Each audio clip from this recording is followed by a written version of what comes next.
Hola, bendiciones. Hoy inicio leyendo los comentarios del video anterior.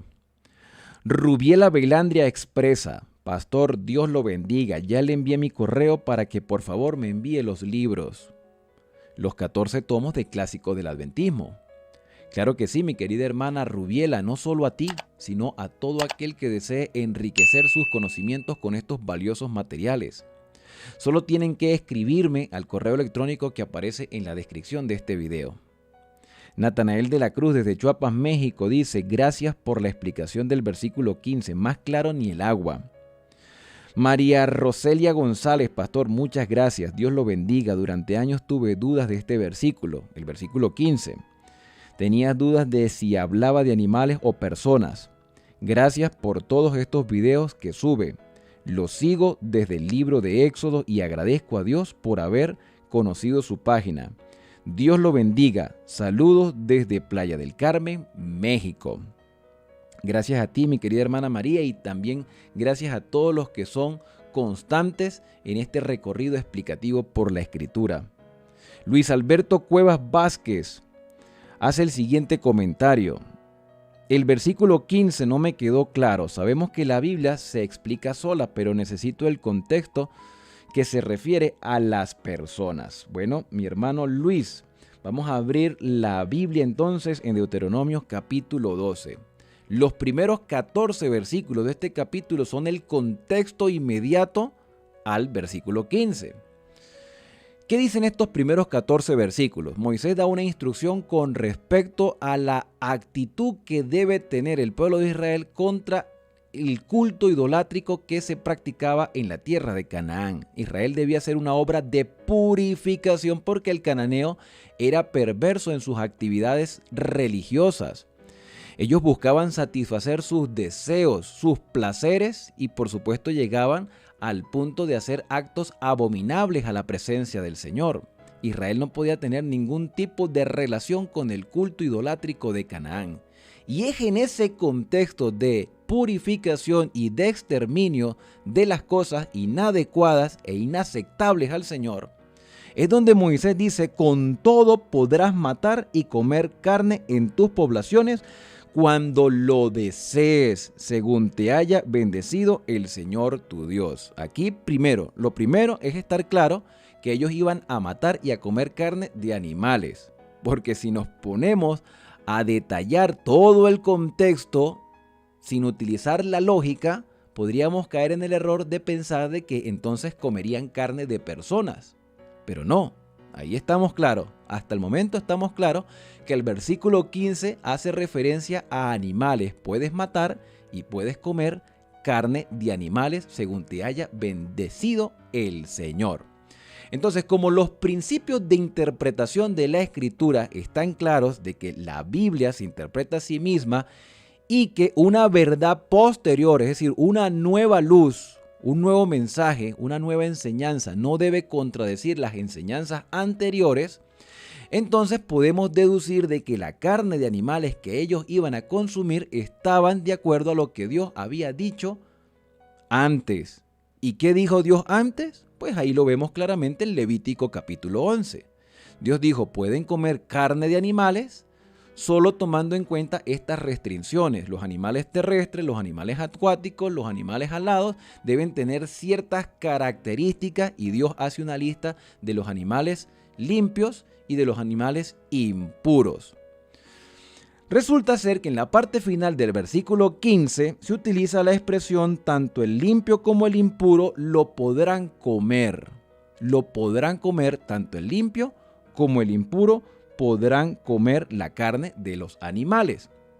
Entonces, esta expresión limpio e impuro, yo dije en el video anterior que se refiere a personas. ¿Por qué? Porque tanto la expresión impuro se utiliza para animales como para personas y también para lugares u objetos. Podían las personas quedar impuras por tocar un muerto, podía la persona quedar impura por tocar un enfermo, podía una persona tocar impura incluso por tener relaciones sexuales con su esposa. Y esas impurezas duraban cierto tiempo, un día, una semana, el tiempo que le durara la enfermedad, si estaba enfermo. Entonces las personas podían quedar impuras. Pero ¿por qué quedaba una persona impura incluso por tocar un cuerpo muerto, así sea de un familiar? Porque en el medio del campamento estaba el santuario. Israel debía ser puro, entendiéndolo desde la parte ceremonial, la espiritualidad que ellos debían tener, tomando en cuenta todos los elementos que habían en el santuario. Si una persona quedaba impura, podía ser por un día, por una semana, tenía un rito de purificación. En el caso de los animales, un animal no deja de ser impuro. Un cerdo no deja de ser impuro. El bagre no deja de ser impuro. El samuro, el chulo, los animales de rapiña no dejan de ser impuros por pasar el tiempo. Siguen siendo inmundos, impuros, inadecuados para el consumo humano. Entonces, teniendo claro el principio de interpretación de la Escritura de que una verdad posterior no contradice una verdad anterior, entonces cuando se refiere aquí al limpio y al impuro se está refiriendo a las personas, no a los animales. Se refiere a los animales en la primera parte. Pueden comer carne de animal, no carne de persona. Claro está, ¿sí? Aquí tenemos que utilizar la lógica y la contextualización del mensaje. Ahora, no es la primera vez que una lectura como esta causa confusión con respecto a lo que se ha de comer o lo que se ha de abstener de comer. De hecho, yo les invito a leer nuevamente Levítico capítulo 11, donde se habla de la clasificación de los animales, y Levítico 15, donde se habla de las personas como personas cuando quedaban impuras. Incluso las personas que estaban impuras no podían participar de la Pascua, no podían comer carne de los sacrificios. Ahora pueden comer carne estando en la tierra de Canaán, aunque el santuario está todavía vigente. Muchos de ellos vivirían en lugares distantes del santuario, y aunque los levitas estaban con ellos, estas restricciones del consumo de carne según la condición de la persona, ya estas restricciones quedaban a un lado porque era la condición de la persona, no la condición del animal. El animal sigue siendo limpio e inmundo, limpio o impuro. En cambio, la persona podía ser limpia o impura, pero su impureza duraba cierto tiempo. Entonces yo les decía que esta confusión de lecturas rápidas que tienen que ver a veces con la interpretación de lo que se come y lo que no se come, también aparece en el capítulo 1 del libro de Génesis. Vamos a leerlo. Génesis capítulo 1, versículo 29 y 30. Dijo también Dios: os doy toda planta, nótese, estamos en el Edén. Os doy toda planta que da semilla que está sobre la tierra y todo árbol que lleva fruto y da semilla, esto será vuestro alimento. ¿Cuál era la dieta original del Edén? Semilla, árbol o fruto de los árboles que den semilla. Toda planta que da semilla, ese debe ser vuestro alimento. Ahora, se permitió el consumo de carne después del diluvio, porque vemos en el diluvio que había animales limpios y animales que no eran limpios. Así lo describe el libro de Génesis. Pero el punto controversial está en el versículo 30. Y a todo animal terrestre, y a todas las aves del cielo, y a todo lo que se mueve sobre la tierra que tiene vida, toda hierba verde será su alimento, y así sucedió. Nótese que incluso los animales debían comer semilla y también hierba verde. Si yo no leo con sus pausas y detalladamente que eran que los animales también necesitaban alimentarse de la hierba verde, entonces yo puedo llegar al error de pensar de que en el Edén Dios también permitió el consumo de animales, y habla de toda clase de reptiles y todas esas clases de animales que estaban en el Edén. ¿Ven? Entonces allí nos damos cuenta que si una verdad nueva no puede contradecir una verdad anterior, entonces estamos claros de que los animales inmundos, impuros, no se deben comer. ¿Qué hacemos con la visión de Pedro en el libro de Hechos de los Apóstoles? Se le aplica el mismo principio de interpretación, porque lo que tuvo Pedro en el libro de Hechos de los Apóstoles fue una visión, un sueño que tenía una interpretación, y esa interpretación la vamos a estudiar cuando lleguemos a ese capítulo 11 del libro de Hechos de los Apóstoles. Bien, habiendo hecho esta aclaración y habiendo tomado suficiente tiempo, vamos a entrar al capítulo que nos atañe el día de hoy. el capítulo 13 del libro de Deuteronomio. Este capítulo 13 tiene un mensaje central y es un mensaje a no consentir a participar de la idolatría. Es la continuación del capítulo anterior. Pero aquí se presenta la idolatría desde tres vertientes diferentes. Y mire lo que dice. Si surge entre vosotros algún profeta o soñador, la primera vertiente entonces es el profeta. Si surge algún profeta o soñador de sueños y anuncia algún prodigio y se cumple la señal, aquí vemos la primera característica de un verdadero profeta, es que se cumpla lo que dice. Y a lo largo de la escritura vamos a ver que los profetas de Dios no solo van a tener una característica, sino varias características que hay que tomar en cuenta. Y Moisés advierte, si se levanta un profeta y da sueños y visiones, y sus sueños y señales o sus prodigios se cumplen, y entonces te dice, vamos en pos de otros dioses que tú no conoces y démosle culto, no le prestes, dice Moisés, oído a las palabras de ese profeta, ni es evidente, porque el Señor vuestro Dios os prueba para saber si amáis al Señor vuestro Dios con todo vuestro corazón y con toda vuestra alma. Dios permite que se levanten falsos profetas que incluso tienen revelaciones de acontecimientos, de cosas o de circunstancias que tienen su cumplimiento y Dios está probándonos. Por eso si Dios dice algo en el pasado, no lo va a contradecir en el presente.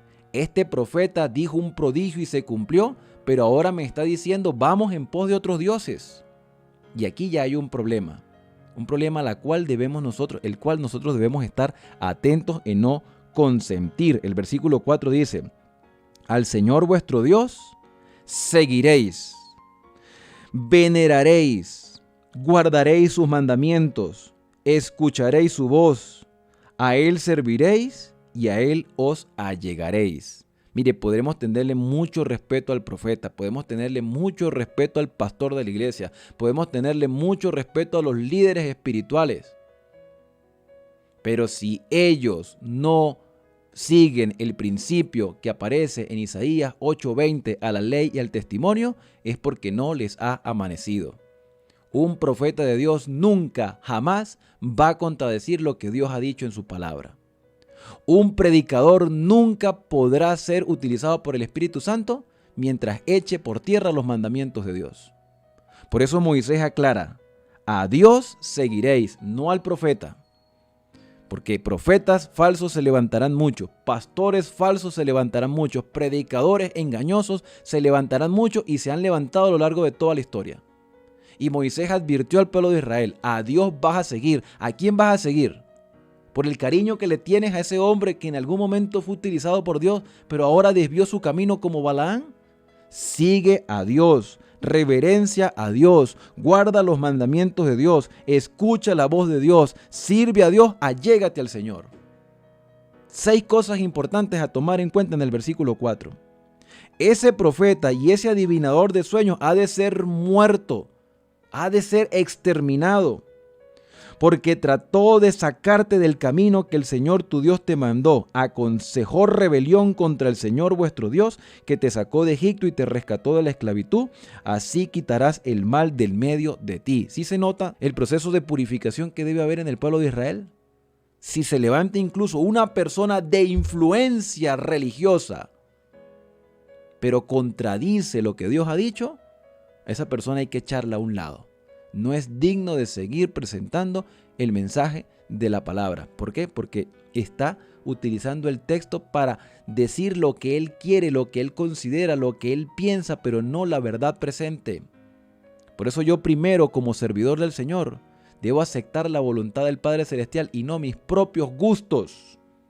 Por eso yo les decía en el video anterior que la Biblia presenta como un engranaje la verdad que no se puede contradecir, sino que va unida una con otra para que funcione a la perfección este mensaje de la verdad presente.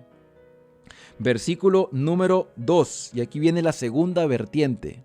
La primera es el profeta, La segunda vertiente que puede desviar a una persona a la idolatría es un familiar cercano, una persona a la cual amamos, que estimamos, que creció con nosotros. Y dice, si tu hermano, hijo de tu madre, tu hijo o tu hija o la esposa de tu corazón, aquella mujer que tanto amas o un amigo íntimo que tanto respetas, te incitan en secreto diciendo, vamos a servir a otros dioses que ni tú ni tus padres conocisteis, dioses de los pueblos que están cerca o lejos de ti, o de los pueblos remotos del extremo de la tierra, no consientas ni le des oído, ni tu ojo lo perdone, ni tengas compasión, ni lo encubras. Antes has de matarlo. Tu mano será la primera en caer sobre él para darle muerte y después la mano de todo el pueblo. ¡Qué cosa tan terrible! Si un hermano, si un hijo, si la misma esposa, si el amigo de nuestra infancia busca desviarnos del camino. ¿Cuál camino? ¿Cuál camino? ¿El camino de la tradición de mi familia?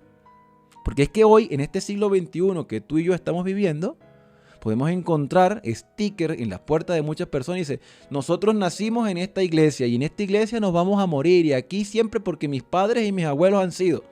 Está bien, hay un respeto a las creencias de nuestros padres, pero ¿las creencias de nuestros padres están fundamentadas en la Escritura? La veneración a las imágenes, por ejemplo, ¿están contempladas en la Escritura? No, antes son consideradas una abominación.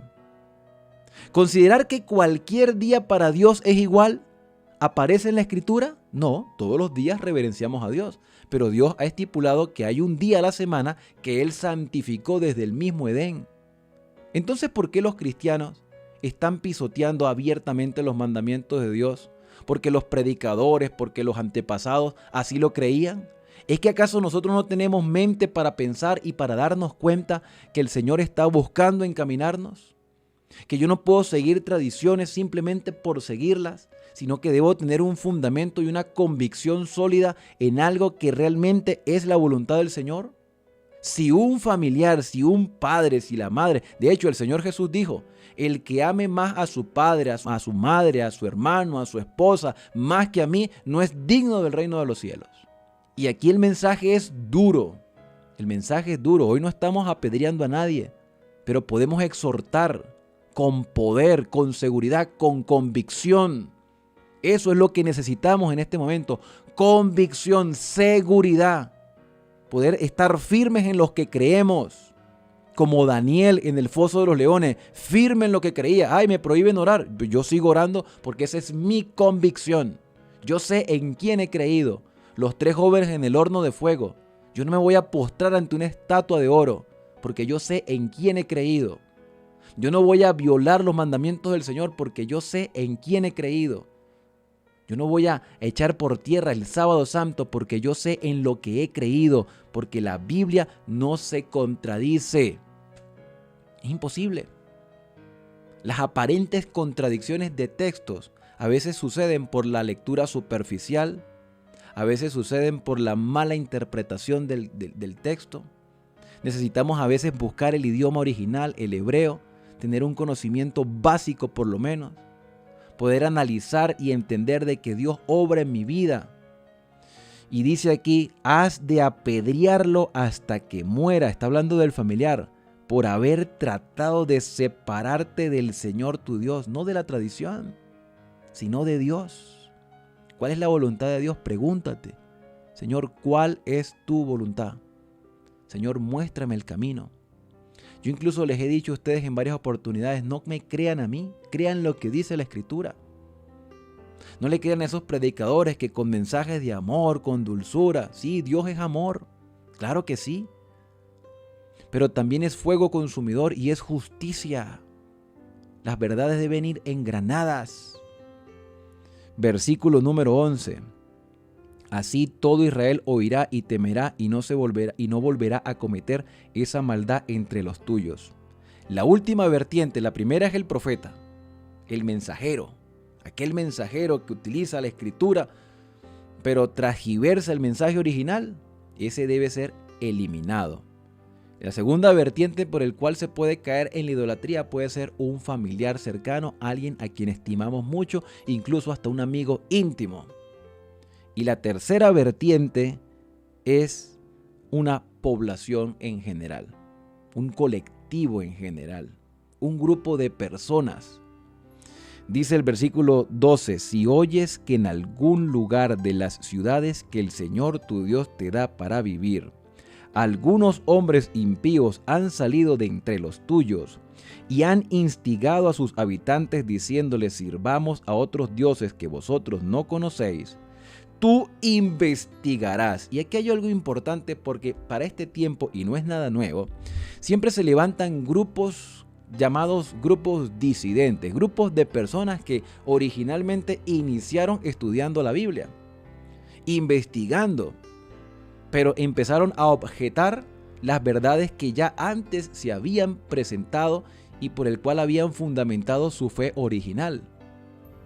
Entonces aquí vemos en el contexto del capítulo 13 que dentro del pueblo de Israel se levantan pequeños grupos de personas y estos grupos de personas deben pasar por un proceso de investigación para ver qué es lo que está pasando en esas pequeñas poblaciones. Dice el versículo, vas a investigar, vas a indagar, vas a buscar y a preguntar con diligencia qué es lo que está pasando.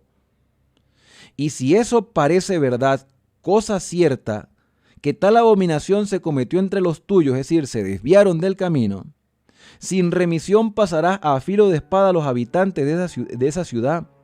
La destruirás con todo lo que hay en ella, incluyendo su ganado. Amontonarás todo su despojo en la plaza y consumirás a fuego la ciudad con todos sus despojos, todo en honor del Señor vuestro Dios, y será un montón de ruinas para siempre, más nunca será edificada. Que no se te pegue a la mano nada de lo condenado al exterminio. Nada se nos puede pegar de todo aquello que nos separe de Dios, para que el Señor aparte el furor de su ira y tenga misericordia y compasión de ti y te multiplique, como juró a tus padres, por haber tú obedecido al Señor tu Dios, guardando todos sus mandamientos que prescribo hoy, por haber hecho lo que es recto a los ojos del Señor. Entonces, ¿cuál era el problema? Caer en cierto tipo de actividades que fueran abominables, despreciables, inaceptables por el Señor. Eso incluía la idolatría, todo aquello que nos separe de Dios y de su voluntad. ¿De parte de quién puede venir estas corrientes a nuestra vida? A través de una persona con cierto tipo de liderazgo espiritual, de una persona cercana a nuestra familia, a nuestra vida, algún allegado, o a través de un grupo de personas que inició quizá con un grupo de estudio y que a la final se desviaron del camino. De eso abundan muchos. Pero tú y yo debemos estar firmes, fundamentados en la roca que es Cristo Jesús. Quiero recordarles los principios de interpretación profética. La Biblia se interpreta a sí misma. Una verdad posterior no contradice una verdad anterior. Además de eso, la Escritura está como un todo y ese mensaje central de toda la Escritura es el plan de salvación de Dios a través de un sustituto, a través de un Mesías que es Cristo Jesús, que vino como Cordero y que ascendió a los cielos después de su resurrección y ahora está como ministro del santuario. Toda la Escritura apunta hacia Cristo. Si alguien se levanta y dice, Cristo no es Dios, el tal es un mentiroso y la verdad no está en él. Si alguien dice, no, los mandamientos están abolidos, ese mensaje está totalmente contrario a lo que Dios ha prescrito. No, que puedes comer lo que sea, que Dios lo santifica. No, porque Dios había dicho ya algo y el Señor no cambia porque Él es perfecto. Y esto nos debe motivar más. Nótese que Moisés está exhortando al pueblo de Israel antes de entrar a la tierra de Canaán. Y tú y yo que nos estamos preparando para ir al reino de los cielos, es cuando debemos estar más atentos a estos mensajes del libro de Deuteronomio, que también tienen un mensaje de esperanza, porque hoy que estamos vivos y que estamos escuchando este mensaje, que estamos leyendo esta palabra importante, podemos ser transformados por la obra del Espíritu Santo. Dile a Dios en oración, Crea en mí, oh Dios, un corazón limpio. Transforma un espíritu recto dentro de mí. Hágase en mí tu voluntad. Y te darás cuenta que serás cada día más feliz, más próspero y serás una luz a otras personas. Vamos a orar. Querido Señor, gracias por tus instrucciones. Gracias por tu amor. Gracias por tu misericordia. Gracias porque fundamentas nuestra vida en la roca que es Cristo Jesús. Y gracias por tu palabra que es una luz en el camino de nuestra vida. Gracias por tu Espíritu Santo que nos muestra el camino por donde debemos andar. Son agradecimientos y bendiciones que te hacemos en el santo y bendito nombre de Cristo Jesús. Amén. Y bien, hemos llegado al final de nuestro capítulo explicativo por el día de hoy. Déjame tu comentario, ¿qué te ha parecido el video de este día? ¿Qué has podido aprender a lo largo de todas estas explicaciones y cómo lo has aplicado a tu vida diaria? Ahora, al despedirnos, decimos a cada uno, Dios te bendiga y te guarde. Haga resplandecer Dios su rostro sobre ti y tenga de ti misericordia. Dios alce sobre ti su rostro y ponga en ti paz. Nos vemos el día de mañana.